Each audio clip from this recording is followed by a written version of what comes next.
We are joined today by Dr. Alex Osterwalder, founder and CEO of Strategyzer. He is one of the world's most influential strategy and innovation experts, a leading author, entrepreneur, and in-demand speaker. His work has changed how established companies do business and how new ventures get started. Alex, thank you so much for joining us today. Real pleasure to be here. Thanks for having me. Oh, it's a pleasure. About a year ago, you created a digital twin of yourself with plans to integrate it into Strategyzer's products and platforms. I have to ask you, how's he doing? And are you the real Alex with us here today? Yeah. So the digital twin experiment, I think I put on pause. I'm still excited about those things, but it's a bit of a gimmick. So it's what you do when you start playing around things. So we found different ways of integrating AI into the tools that we have at Strategyzer. So the digital twin is not there yet, and this is me. This is real. This is real. So I don't speak 40 languages, right? So that's the limited version. How many do you speak though? You speak quite a few. I'd say 3 fluently and then un poco de español, pero no es bien. Un poco de español. Well, really good pronunciation. Let's jump into the tools. How is your business changing with the rise of AI? I think that's on everybody's mind. We got a lot of AI washing out there, but then I think there are some actually pretty good use cases. And if I look at your books over there, you're a big proponent of testing ideas. So how are you incorporating AI and testing it? So the first thing is actually, with all the excitement around AI and, there's really good stuff we can do. I'm actually a fan of back to business basics. Who's the customer?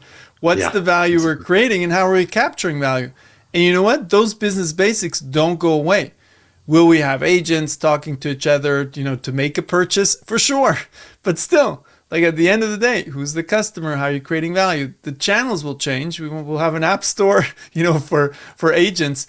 But so that doesn't go away. And that's what we've always done with our content, our conceptual tools. But what we started to do is package those into playbooks, because for us, the big kind of insight was like we did everything, e-learning, workshops, trainings, and none of it really stuck to get people to change. So just, I'd say maybe a year ago, we started to transition towards playbooks. And what we do there is we package everything into a step-by-step approach. So, how do you fill out a business model canvas? Super simple one. Or, how do you formulate your value proposition with Gen AI? So different playbooks that you go through, and then AI or not, AI is a great tool, so many of them use them. But what you really want, or what we really want to share, is that playbook approach, the step-by-step approach. That's the big change, that we're trying to make everything we've done accessible to the point of self-disrupting. Because if we put playbooks out there and consultants can use them, you might say, well, aren't you disrupting your own business? Yeah, but that's what we want to do, because we want a good way of using these tools to scale. And if that goes through disrupting our consulting business, be my guest, right? I'm more interested in impact, in helping people do a good job.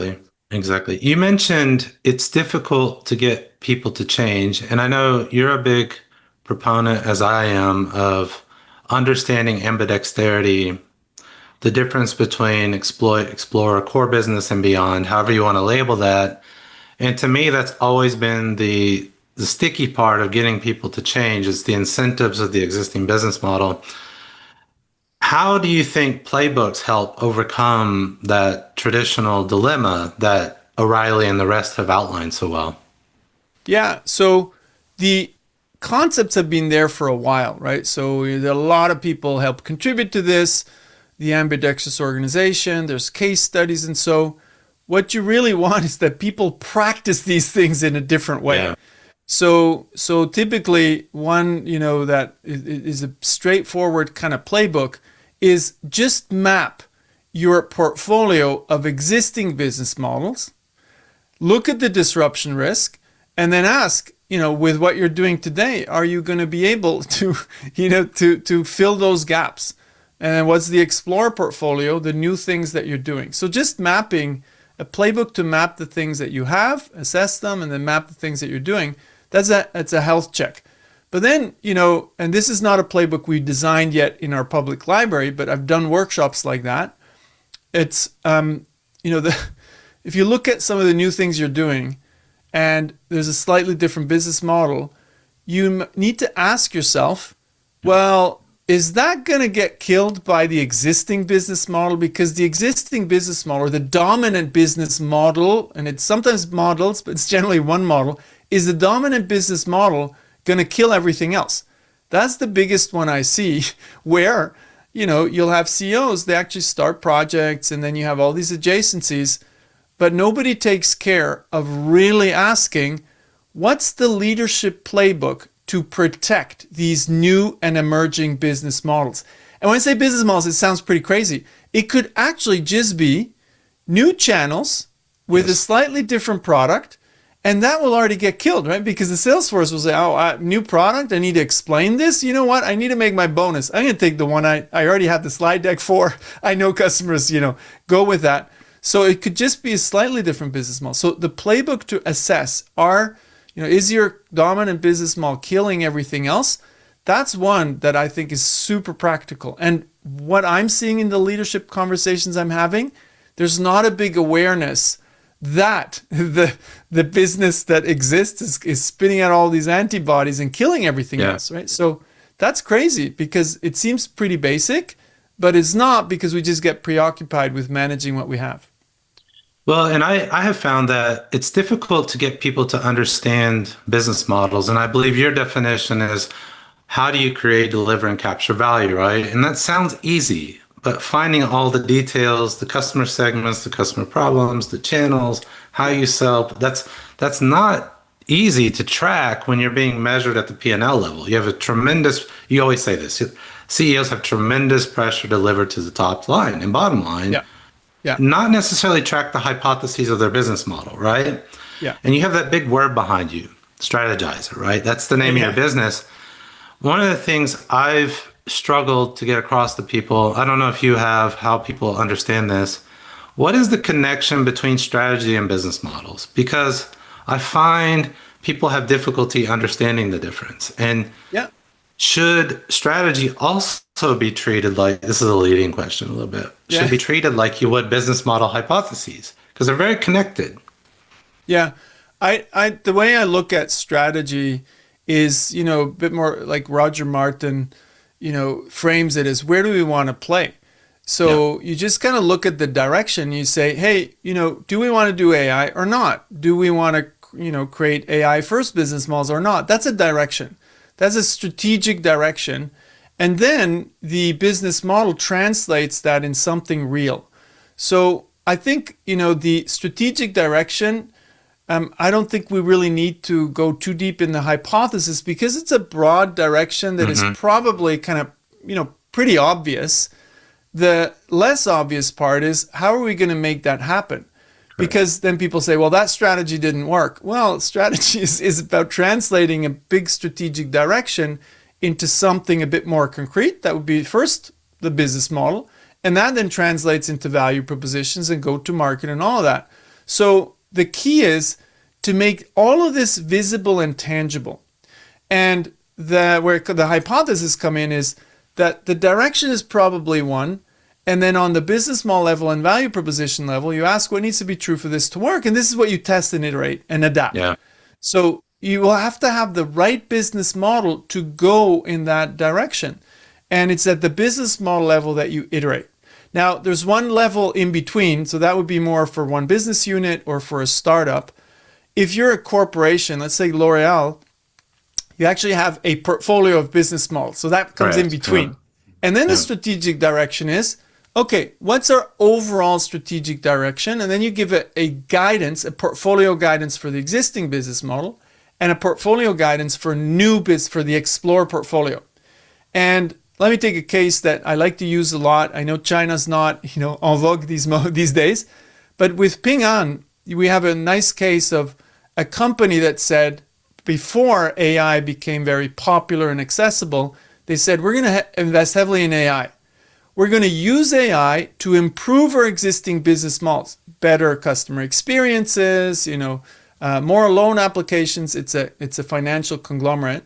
But what they also said, that was the guidance for their existing businesses, portfolio of businesses, banks and insurances. They also said, this is the Explore guidance they said, well, we're not just going to come up with new AI-based value propositions. We have, the opportunity now to create AI-based business models that have a completely different functioning, or internet business models at the very least, because that was the early days. And then what did they do? They actually built Ping An Good Doctor, which became the biggest health platform on the planet. That's a business model that was acquire users first and then sell them something. So very different logic from their core business models, which were, financial institutions like insurances where you sell something, or banks where you get people to bring their money. So you need that guidance. That's also a strategic direction, translated to your existing businesses and to your new businesses. But what's really nice, this is where it gets ambidextrous, you make the distinction between the guidance for the businesses you're running and the guidance for the future you want to create. So it's a dual guidance. That's what makes it ambidextrous. And then obviously you have to translate into the right organizational structures. Yeah, exactly. So it's a dual governance too, right? Because you do not govern your core business as you do your exploratory bets. The probability of success is completely different. You have every right to put your MBAs on the core side and extract productivity, efficiency, cash. And on the other side, it's this stochastic world, right? Where you place a bet, you have no idea whether it's going to function or not. Then it's really about how many bets you're placing and whether you're using the right playbooks, right? To test things in the market, right? That's where your hypothesizing comes in. I have one tag on to that about AI. Yeah. How are people understanding the word? Because I think there's a lot of problems around that. Like, because AI is a broad domain, right? Is it LLMs? Is it vision? What is it? Yeah. So back to maybe Ping An and what they actually, just to illustrate concretely what you said about the dual governance. So Peter Ma, the founder of Ping An, brought in a lady called Jessica Tan to run the explore side. And when he hired her, he said, Jessica, you're going to fail. You're going to fail a lot. So that's great. You start your job and your boss tells you you're going to fail. Wow. But what he meant is you need to experiment a lot so that you can succeed. Exactly. And there will inevitably be failure. Now, you get that obviously from an entrepreneurial CEO because Peter Ma built that company from scratch, but he was also smart enough to bring somebody in who would govern that part. And she actually became co-CEO with two other CEOs who were more focused on the exploit part. So you need to create that kind of governance, and there's different models. In this case, it was co-CEOs. Sometimes you just have a CEO who has, the exploit and the explore mindset. That's first. Now, asking about, AI, there's a difference between AI, Gen AI, and so in their case, they really looked at AI in the more general sense, not just LLMs and not just Gen AI. So what they did is, and this is where you can see the general way of thinking. So this was before, OpenAI launched ChatGPT and made this thing way more popular and accessible. They hired a ton of data scientists, PhDs who were already working on machine learning, so that they could create the infrastructure for completely new services, AI-based services, not just what we know today around Gen AI. So in their case, it was very broad. And I do think, when we look at AI and the playbooks to use AI, one is, could you just build on top of the LLMs today that exist, these services that are now ultra accessible? Because you can't, you need a lot of money to build them on your own. So you can just build on top, but then you're basically using, Gen AI and the LLMs and those tools that exist today out there, or you go native and you do your whole own thing. But that's obviously a bit more challenging. That's exactly what Ping An did. But I think it's very important to kind of define first, what are we talking about? Exactly. Those are different cost bases too, right? Like one is a token-based one, consumption, and the other is going to be maybe more hardware, train your private models. Let me pump the Invincible company a little bit and home in on that word failure. And we all know it's a bad word in corporate. I don't want to focus on that. What I want to talk about is what what she was told. 10, Yeah. you need to fail a lot. People often think in corporate, like, don't say the word failure, right? You're going to discourage. We found let me pump the Bosch Accelerator program, Bosch Innovation Consulting. We found that when you make your playbook, let's just call it your playbook, from customer problem all the way up to how do you scale this thing, the hypothesis clear, plus the probability of success, you liberate people to test things. They're not under this tremendous pressure you are in the core business, where the expectation is if you fail, it's because you executed poorly. They're able to say, okay, if the probability of success is 1%, hey, that liberates us to just try things, right? And I think people underestimate that part of the governance. Like, you really have to emphasize that. Yeah. Have you seen any good examples? I don't want to talk about Bosch there. I mean, have you seen good examples out there beyond this, the Chinese example, and then Bosch and others? Yeah. I can give you one that we can publicly talk about, and I think it's actually one of those that are working best. And actually, the CTO said, "Alex, I'm tired of seeing the Bosch example. I want us to become that." And I said, "Well, okay, let's make it happen." Yeah. So it's almost making me now responsible for the growth there. But so I frame it differently these days. I'd still say we need to talk about failure because that's what it is. It is. Yeah. But when I talk to CEOs and senior leaders, I actually mention it as the problem you have is that your teams are condemned to succeed. Correct. So it's a slightly different framing, and it's actually true, right? So they are afraid of failure, so they're going to make it work. And to make it work, what do? Either you hide the failure, that's the worst part, or you play it safe, which is actually what happens most. So what you get is a long tail of small projects, and people will not think big because they want to make it work, right? So they actually just they have good intentions. We're going to make it work. We're told to make it work. And because we're all exploit oriented, we don't even realize that failure can be a good thing because you're ultimately going to get the big successes coming out of that. So I say, hey, you want to avoid this phenomenon of condemned to succeed because that's what's preventing your teams from thinking big. And what's going to happen is you have a long tail of small projects and they're going to clog up all your resources. So what if you took the same amount of money and you just distributed it differently? You gave small amounts of money to a lot of teams, but then you say after 3 months, we're going to, retire. And this word is actually works really well. We're going to retire at least half of the projects. And I think at Bosch, right, you were around 70%, which is great. So you want to get even to 70%. So then you say, well, now teams can think big. And after the 3 months, we will make evidence-based decisions and we can retire 70% and nobody, actually will lose face. Do we still call it failure? You can almost avoid the word. I think we should keep that word. But, at least what we eliminated is these small projects that go on. Now, the example that I really like and that we can publicly talk about is Honeywell. So the CTO, Suresh, brought us in to build this kind of evidence-based thinking. And in their case, we implemented a playbook. So we run their 4 growth symposiums around the world. They have one in China, one in India, one in the US, one in Europe. And they bring in 12 teams. And these 12 teams pitch their ideas to the senior leadership, including the CEO of Immel. And normally, teams would not get that face time. So it's phenomenal for them, right? 12 for each event. There's 40, 50 teams per year get to pitch directly to the CEO and the leadership team. But what they do is for the first 3 weeks before they come into the event, they will actually capture their ideas. Who's the customer? What's the value proposition? What's the business model? And you say, well, don't they know that?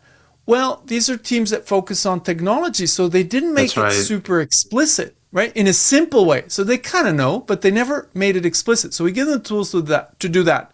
But here's where it gets really interesting.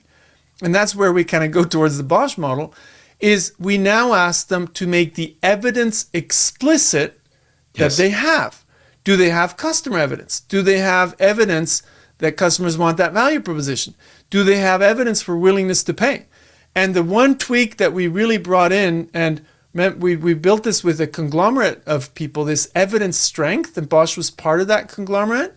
We asked, well, what type of evidence? Because all these companies will do voice of customer. They'll say, oh, we did VOC. And it's like a blank check. And we say, well, let's go back to this. Did you do any call to action experiments? Because VOC, that's for us level 1 or 2. Customers told you they're interested. Could they actually just leave? Yeah. So we look at skin in the game. So we have evidence levels. But now they really retire or rank these projects based on the evidence, not just based on, who has the most beautiful slide deck. And then what we started to do is encourage the teams to think bigger, to actually not get stuck with, we have to make this work. But no, we're making evidence-based investments. When there's no evidence, it's okay actually to retire the projects. And they started to have the first projects that teams would proudly retire on their recommendation, right? So that's a really nice example of a company that's pivoting towards evidence-based investments, and that is making it possible to retire projects based on evidence rather than just continuing, to say, hey, here's a big idea, fund it. So I've been, really kind of grateful to be part of that process to go through. Yeah, and what you're saying, I think it's severely underestimated. It's the structure around that explore space. And people really underestimate how much the budgeting process and financing matters, right? Because if you're attaching financing to a project level, you're giving them a perverse incentive to just condemn themselves to success, right? So where you put that to a portfolio holder, I think is probably what you would say, right? Is how do they then place the bets among different projects? And then what you said is very critical. How do you use evidence to do that? And I think people start to get a little bit skeptical there, like, yeah, but Alex, that sounds a little bit qualitative. But actually, this is what VCs do the world round. It's a Bayesian process of, from the inception of an idea, what evidence increases the probability that we should raise the amount of investment in you, right? And so I think there is actually a scientific method behind this. It's used the world round, 100%. But for some reason, in corporate core business, we've forgotten that scientific method we learned in school, right? And what's important about that scientific method, and I want to look at your testing business ideas, is you mentioned the most critical thing. How do we measure skin in the game with our experiments, this increasing of the commitment on the side of the person who is potentially wanting to solve their problem? So maybe incorporate, because I think people get tripped up here. I get it, Alex. Test, evidence, but how do we test? How do we do that? And maybe that's where your playbooks come back into the picture. So first thing is, we often stay at this high level where this is now a profession, right? So if you do it right, you have some structure to it. Like, you don't have to overdo it, because sometimes people go process crazy, but you need to give it some structure, right? That's why we came up with levels of evidence, skin in the game. But so I'll give you an example of where it already goes wrong. So you say, oh, who's the customer? Seems like a trivial question. But you know what? In B2B, you'll have teams that are working on crazy technology, and then they go and do voice of customer. Who are they going to talk to first? The user, because that's who they're developing the solution for. But then you ask, who actually makes the purchasing decision? Correct. Is it the user? Oh, no, right? So they say we did VOC, but they did it for one stakeholder and not the one that's actually deciding. So already taking a step back and asking, who's most important for this decision to happen?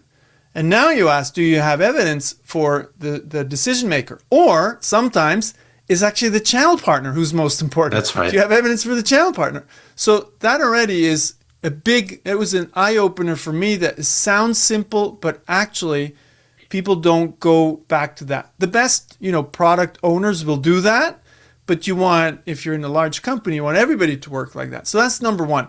Now the question is how, right? So VOC, talking to customers, good start. Nothing wrong with it, super limited. But already there, could you show a storyboard?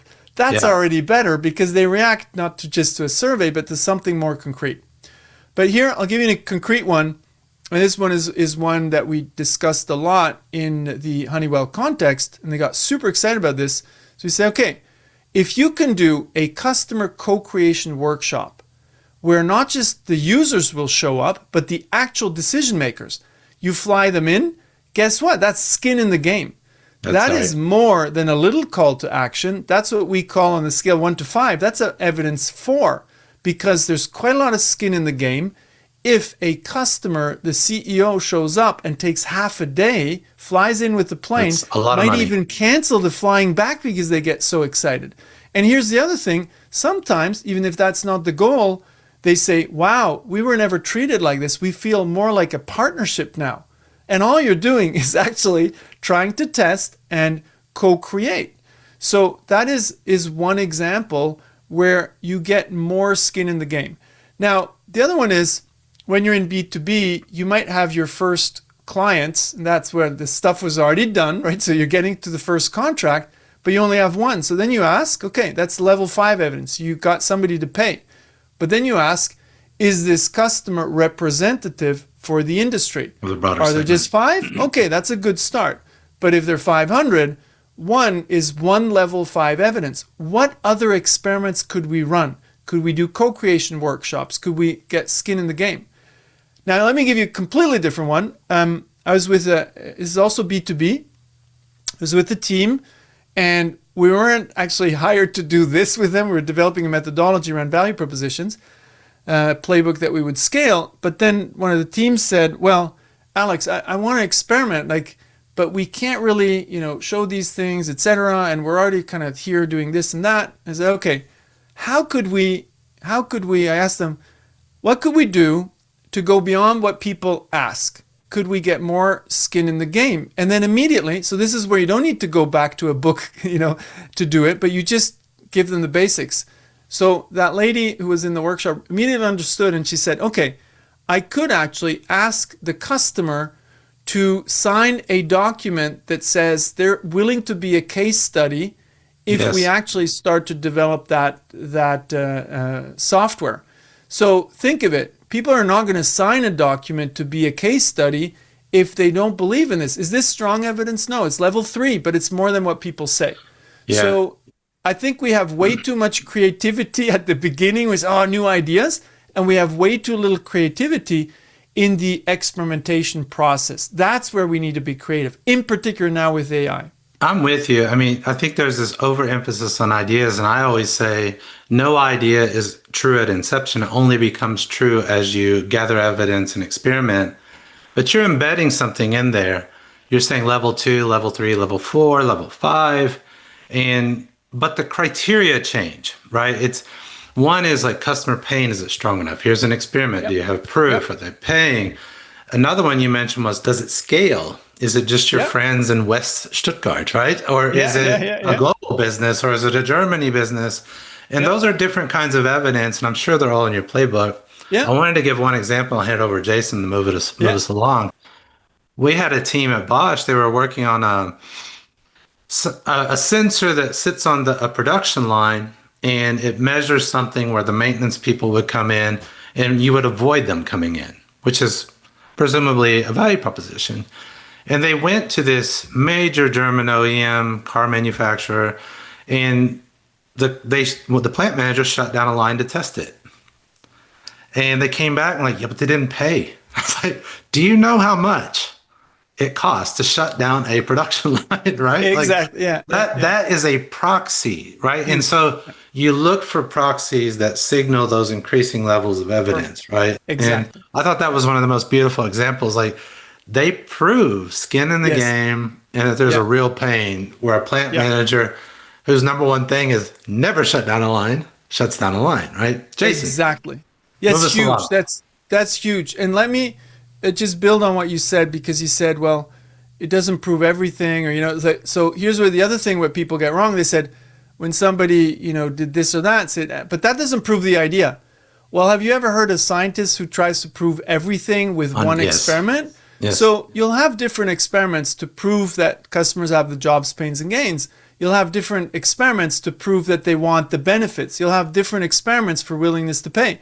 So what the point is, you take this big idea and you break it down into testable hypothesis. Now, you don't have to be as rigorous as scientists, because that'd be crazy, be testing for years, but you do need a little bit of rigor, right? And that's where people, they just say, oh, we're going to build this to test. Well, you're just testing now 20 variables at the same time, so you're going to learn nothing. And that's where AI is a problem. People can build a finished solution, and then people don't want it, and they don't know why, because they're testing a finished thing. So there's an art to testing by breaking it down into testable pieces. That's right. And by the way, I think one thing I like looking at your canvas and saying to people is, if you want to understand why innovation has such high probabilities of failure, it's because you have to nail every box. Yep. And if you say the probability of getting your customer segments correct is point whatever percent, then you multiply all those boxes together. Yeah.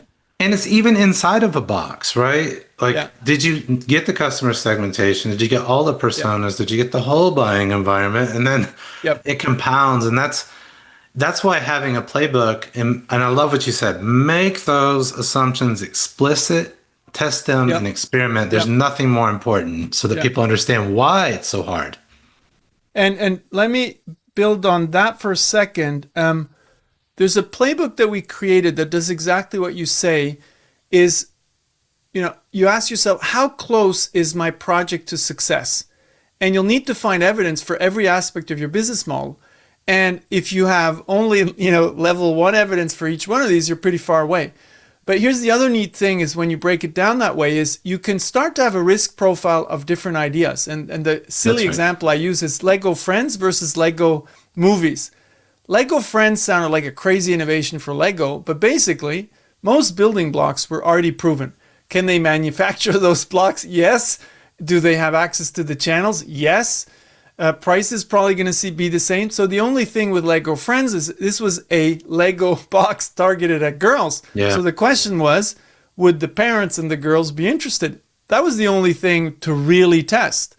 And if you take Lego Movies, each one of the business model building blocks was unknown. Does the Lego brand fly in movies? Can we collaborate with movie studios? Like, how do we make this known? And everything was unknown. So if you start to think that way, you can look at the risk profile of ideas and you can immediately see that's a super risky idea because I don't know anything. This one, okay, not as risky, but wow, huge market opportunity and there's not a lot of competition there. You want to go for that right away. So when we get more sophisticated with these playbooks, you actually develop a completely different attitude to risk. And it's a good proxy for, are you in the explore space or in the core, right? Like, the more boxes you don't know, right? The higher the probability is you're an explorer, and the higher the probability is that it's a risky bet. And then you balance it with, but if it's right. And this is something I think, maybe it comes from being in America my whole life. Like, all those things you point out that could be wrong and risky, true. But what if you're right? Right? Yep. Go test it, right? Okay. Jason. Exactly. Yeah, Alex, I'm interested in knowing a little bit about your journey because you're, very knowledgeable and have a very successful consulting firm that's working with Fortune 500 companies. What's one thing that you learned along the way that you knew when you were starting Strategyzer that you didn't know when you were starting your first ventures? Net finance, I think, was one of the first ones, right? Is there something really integral or really big learning point that you learned along the way? I've learned to listen to people more. So, I had the chance of interacting a lot with Steve Blank. He's a great friend. And, doing certain things, that he actually tells you that you shouldn't have done. It's you just need to, the one thing I really know today that I didn't know back then is I should have talked to a lot more people about their entrepreneurial journey to learn from them what works and what doesn't.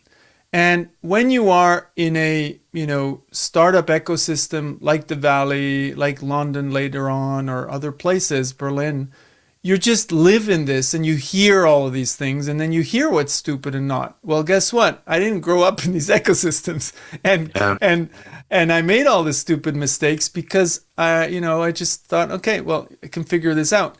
So that's one. that was definitely very big.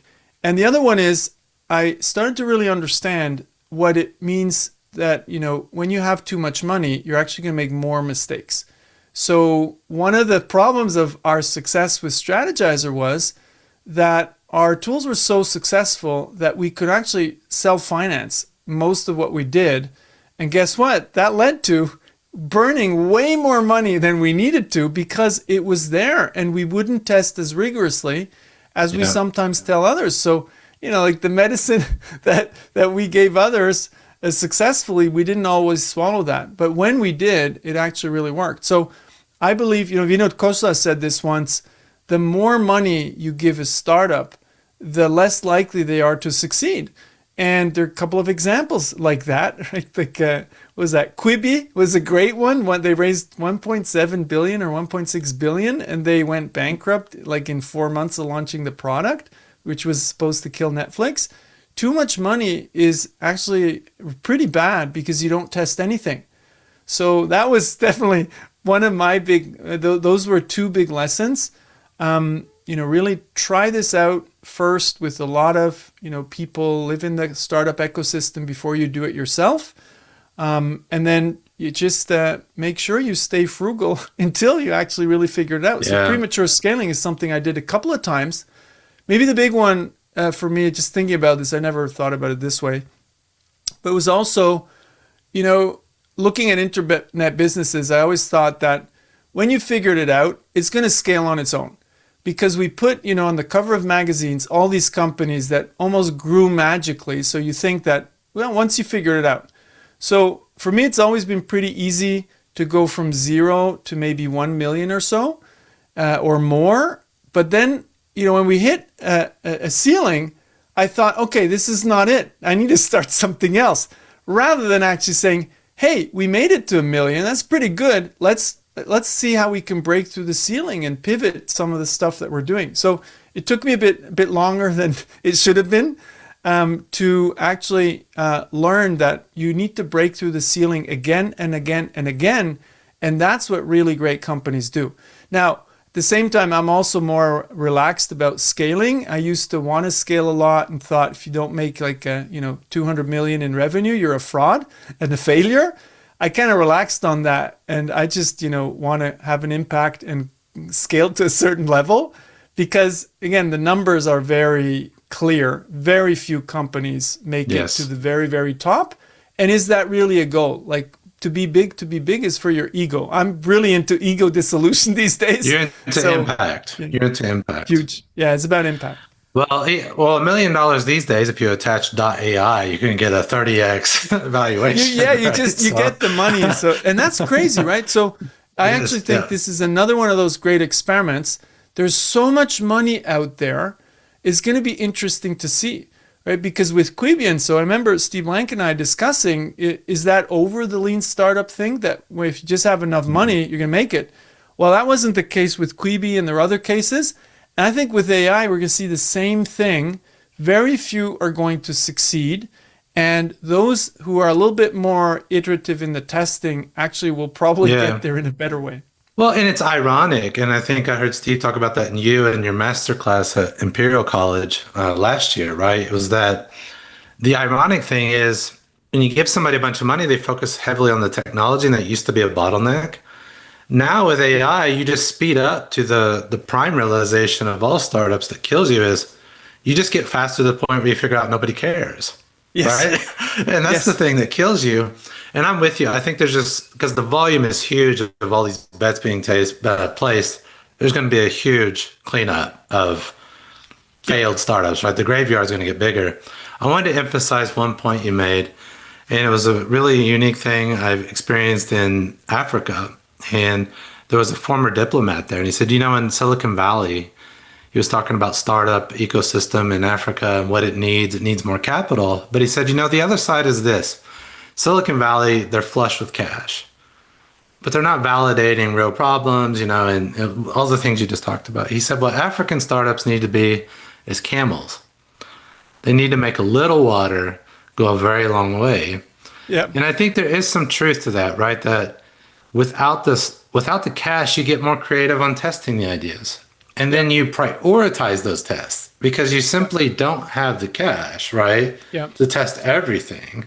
Yeah. But AI is making it harder because they're like, oh, we could just vibe code this whole thing and test it. But your question still applies. Test it on what? Yeah. But so this is huge. So we had this conversation with Steve just recently, and he wrote a blog post about it, is that in his last Stanford class, in the second class, the students showed up with basically finished products. But at the end, he wrote a blog post and said, the problem is that their learning velocity is now much, much slower than their building velocity. Path dependencies, right? Yeah, so because they build it, they feel like I validate because it looks so perfect, and so what they didn't do is they didn't test the problem enough. And I had this conversation today actually with Steve because we went deeper on this. What you need to do is not build a smaller version of your final solution to test. That's now easy with AI. What you actually should do is, and you could use AI for this as well, but not to build something. Let me give you a silly example. Test the customer problem. So why don't you put out 50 or 100 ads that talk about a specific pain? So you can use the numbers to test the pain faster. But people always think I need to build a smaller version of the thing to test. That's wrong. You need to ask, what do I need to test first? Jobs, pains, and gains. And you don't test jobs, pains, and gains with the solution. There you go, right? Yeah, but here's a public service message I always have to point out, Jason and I do. Do not ask the AI if it's a good idea. Because it will confirm the worst ideas are the best ideas, because that's the way they're built, right? They hallucinate, they're sycophantic.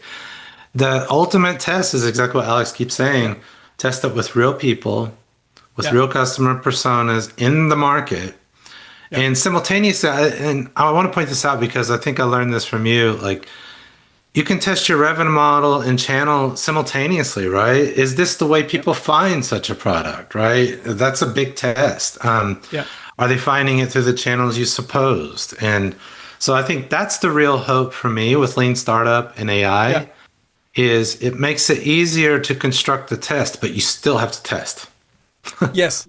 And nothing will prevent you from that. Just to give a corporate example, it's funny is I was talking to the leadership, marketing leadership of a B2B company. I said, how long should it take a team to build a landing page?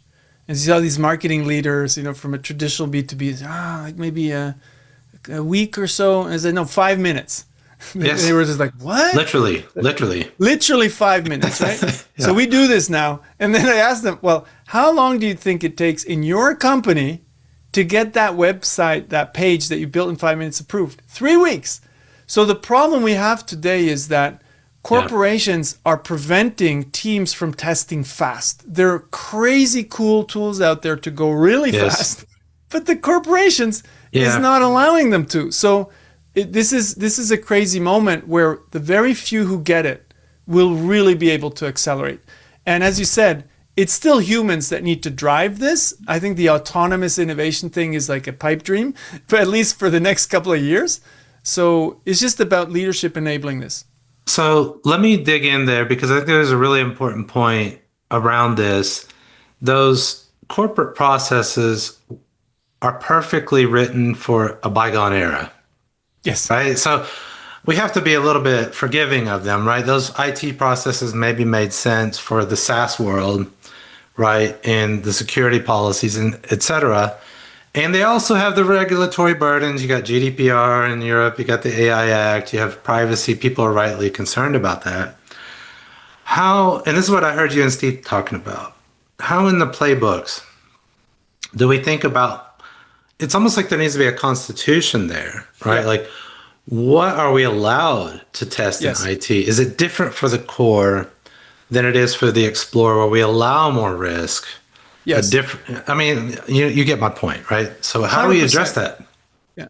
So I think one is what you just said. What do you allow? But the other one is also just provide the infrastructure. And what I mean with that is not the IT, but give the people who are experimenting some lawyers to figure out what is legal and how could we iterate the experiment to make it work.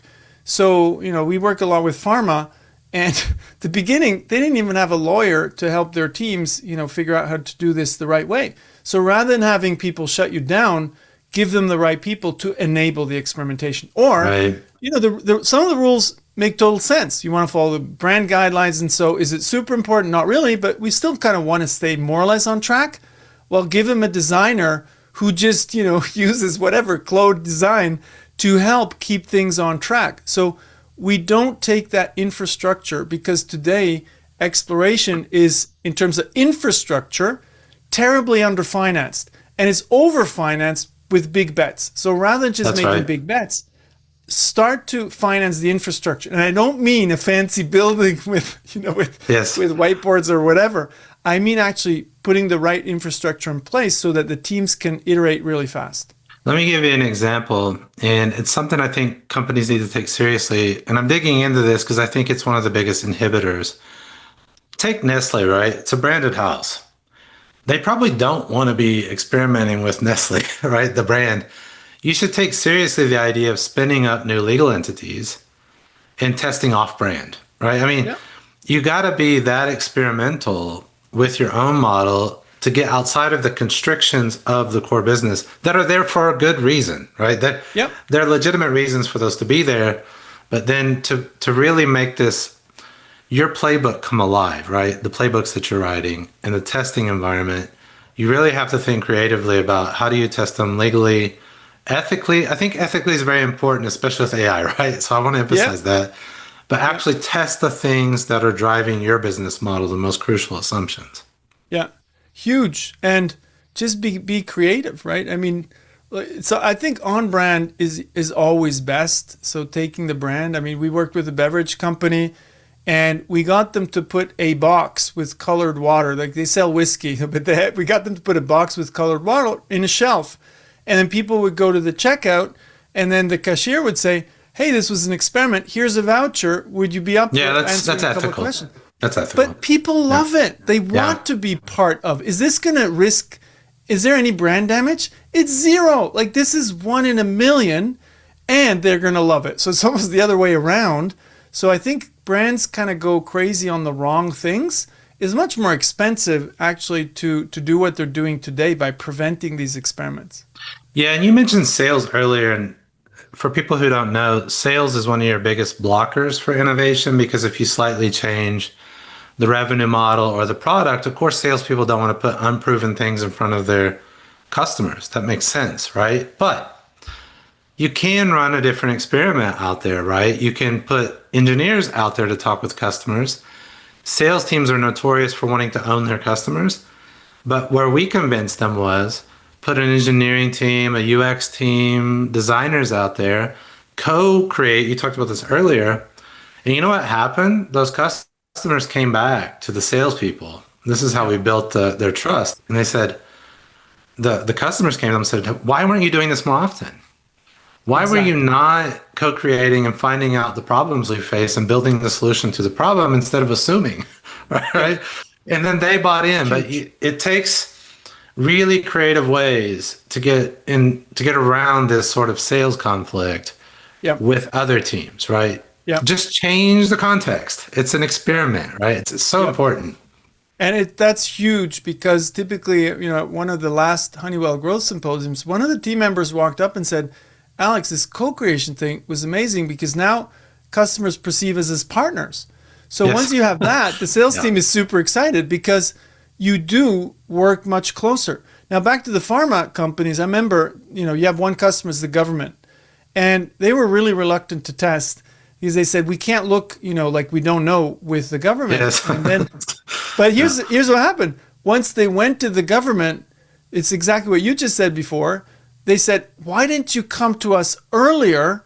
Because we want to co-create with you. So their hypothesis that the government wants a finished thing was completely wrong.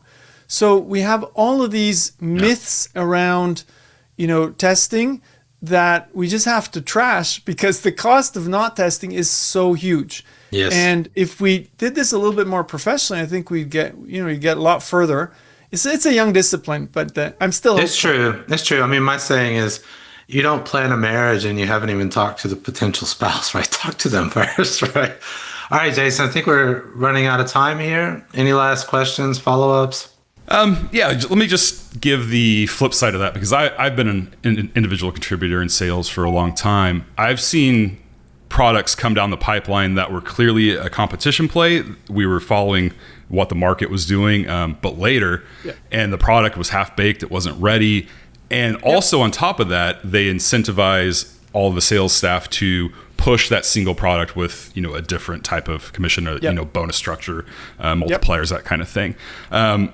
Where's the balancing line there? Because I do understand there is value in co-creation, but there's also the risk of pushing something that isn't ready, isn't as fleshed out as your competitions, and now you're pelting customers with pesky salespeople nonstop talking about something they don't want.